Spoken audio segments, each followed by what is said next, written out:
Hi, and welcome to Reading the Founders Trilogy with Jennifer Kelly. My name is Jennifer Kelly. I'm so happy you could join me.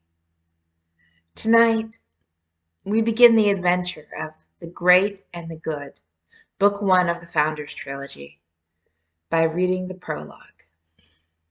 Here we go. Prologue. Mine. Before I entered the room, he knew that I was home. What's more, I knew that he knew.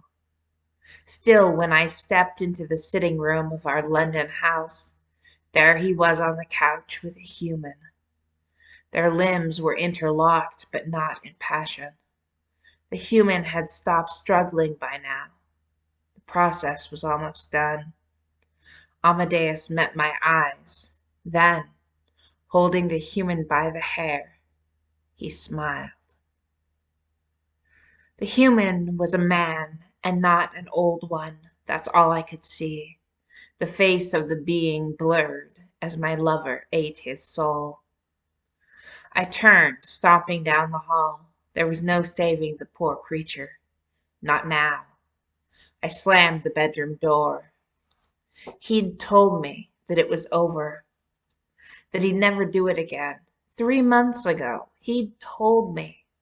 A promise with a kiss and interlaced fingers. You're all that matters to me, he'd said, pale eyes big and straining with tears. What do I care for power if I can't have you? Power. That had been the problem from the beginning. Amadeus was born power hungry. The irony was that he was created more powerful than almost anything on the planet.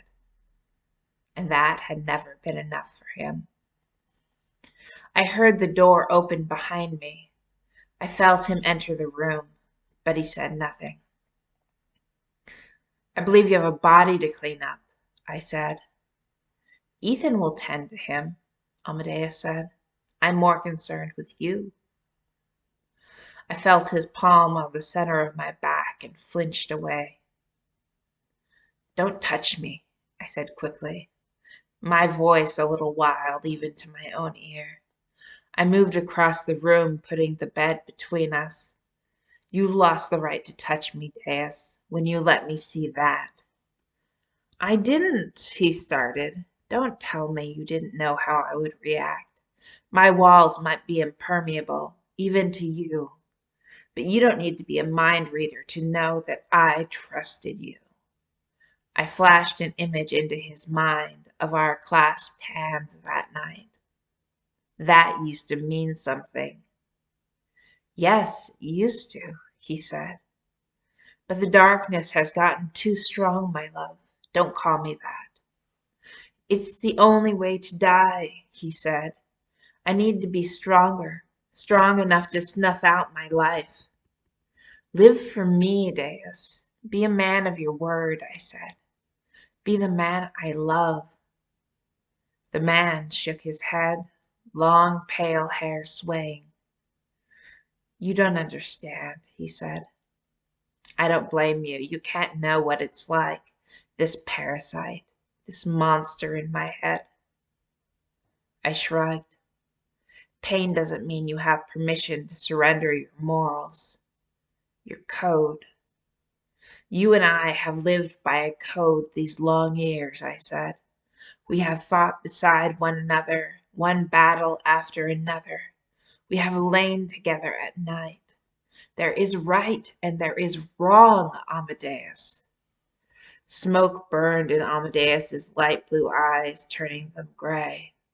And suddenly I knew what was coming. No, he shouted, not now.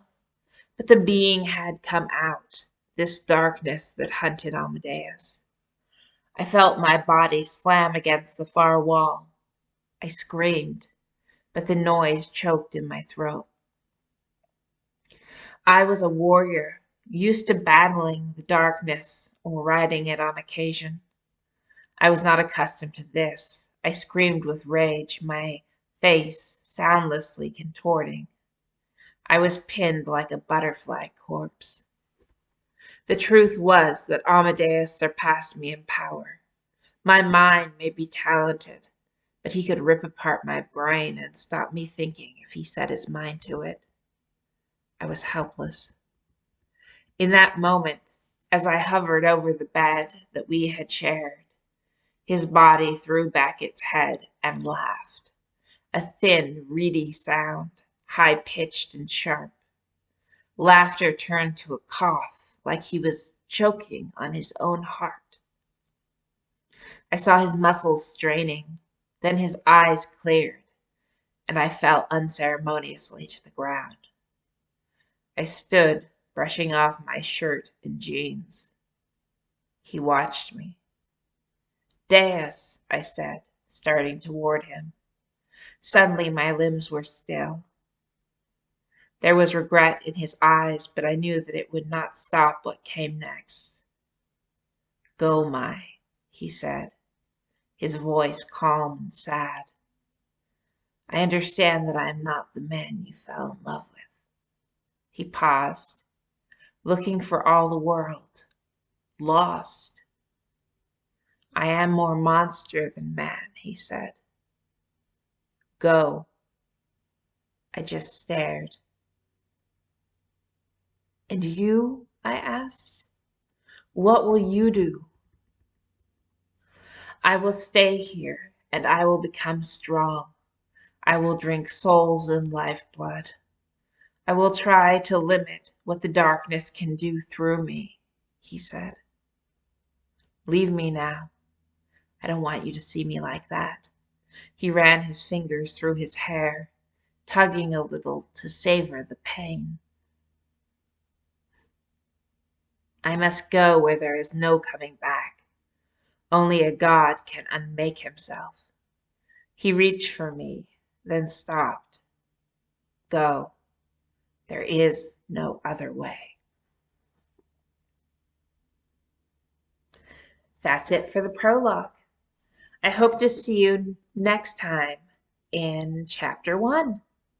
Good night, my friends.